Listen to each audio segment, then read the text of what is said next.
Balik po tayo sa mga balita. Nananawagan ng Department of Justice sa pamunuan ng Meta nagdagdagan pa ang kanilang mga programa at mekanismo na makakatulong para protektahan ang mga bata online.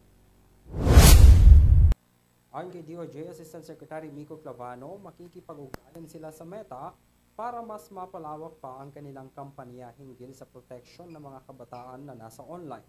Ginawa ng ahensya ang pahayag kasunod ng pag-alarma ng Department of Social Welfare and Development o DSWD sa iligal na pag-aampon at pagbebenta ng mga sanggol sa social media. Sabi ng DSWD, isa itong malupit na anyo ng pagsasamantala sa bata at human trafficking.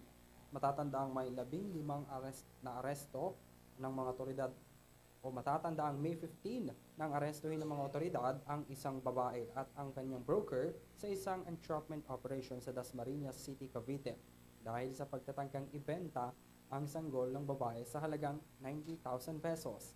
Nanawagan na si Clavano sa publiko na iulat ang mga irregularidad gaya ng pagbebenta at iligal na pag-aampon ng mga bata na nakikita nila sa social media platform.